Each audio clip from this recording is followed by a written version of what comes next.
Nouvelle année liturgique, nouveau chemin spirituel, nouvelle espérance. En ce premier dimanche de l'Avent, nous nous préparons tous à monter à la montagne du Seigneur. Mais ne faut-il pas commencer par raviver notre désir? Le temps de l'Avent est celui du désir spirituel. Et comme le dit Grégoire de Nice, qui va de commencement en des commencements qui n'ont jamais de fin. Ce désir, il ne peut que croître, et il sera comblé dans la maison du Seigneur lorsque nous serons face à face et qu'alors nous lui serons semblables. Désir de la sainteté, désir de la vision de Dieu, désir de demeurer en lui. On vient de le chanter, quelle joie quand on m'a dit « nous irons à la maison du Seigneur ». Oui, le désir est lié à la joie. Et c'est donc la deuxième attitude pour ce temps proposé par l'Église.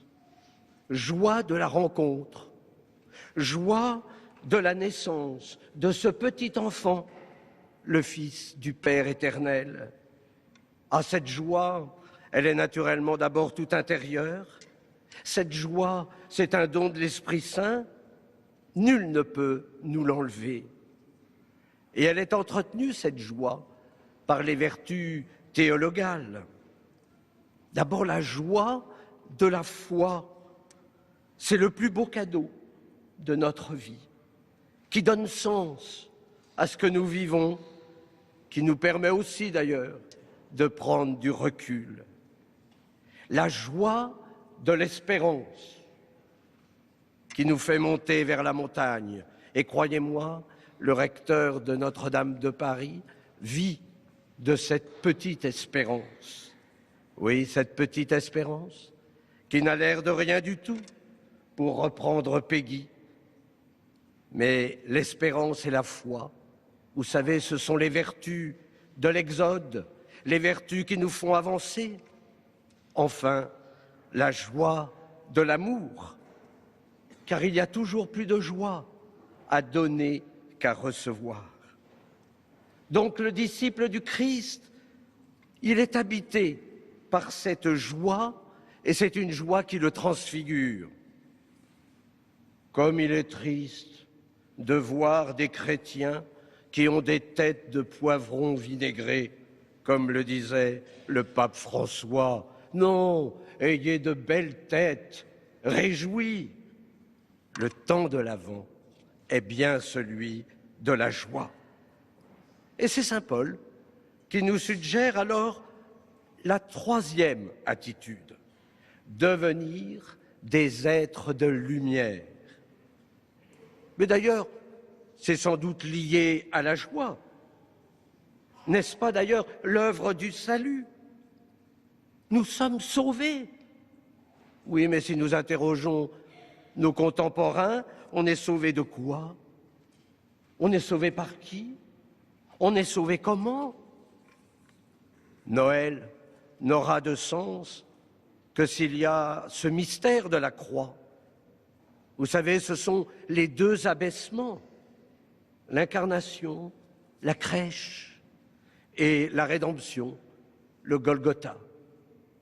Ces deux abaissements nous illuminent. Dieu merci, le salut n'est pas automatique. Le Seigneur nous laisse libres, chacun d'entre nous, pour emprunter ce chemin de sainteté. Nous venons de l'entendre. Revêtons-nous des œuvres de lumière. Revêtez-vous du Seigneur Jésus-Christ. Ah, le temps de l'Avent est celui de l'unification de notre être. Unifie mon cœur, dit le psaume 85. Unifie mon cœur, parce qu'un cœur unifié est un cœur pacifié. Que de tensions, d'abord en nous, que d'opposition intérieure, que nous vivons avec nos limites, nos fragilités.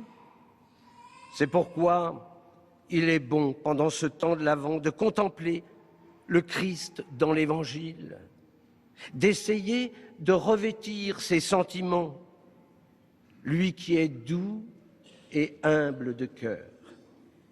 Alors nous retrouvons l'Évangile pour la dernière attitude spirituelle. Et c'est une attitude qu'il faut travailler, veiller. L'Évangile y associe la prière, veiller et prier. Et s'il nous faut veiller, et même être en tenue de service, c'est parce que nous ne connaissons ni le jour, ni l'heure de la visite du Seigneur. Ah certes, je sais que tous, ici, vous attendez le retour en gloire du Seigneur. Si ça pouvait être maintenant, ce serait formidable. Non, mais il y aura aussi notre rencontre personnelle au moment de notre Pâques. N'attendez pas votre mort pour une telle rencontre. Et si pendant l'Avent, le Seigneur venait nous visiter au cœur de notre prière, par exemple, à travers un échange de regards. Il y a tant de regards de Jésus dans l'Évangile, à travers un événement, que sais-je. Allez, soyons au rendez-vous et pour cela veillons. Attention, il ne s'agit pas naturellement de passer votre journée à genoux. Saint Augustin dit, ta prière, c'est ton désir. Si tu désires sans cesse, tu pries sans cesse. Alors nous retrouvons l'attitude fondamentale du désir. Si pendant l'Avent, vous entendez frapper à la porte de votre cœur, ouvrez vite pour accueillir l'enfant Dieu qui va vous rejoindre dans vos fragilités, dans vos faiblesses, pour qu'elles deviennent un moment de la tendresse du Père. Et je suis sûr que Marie, Notre-Dame du Bon Secours, va vous accompagner. Surtout, n'aie pas peur d'habiter la terre, parce que c'est là où tu rencontreras celui qui veut te redire avec amour, tu sais bien que je t'aime. Amen.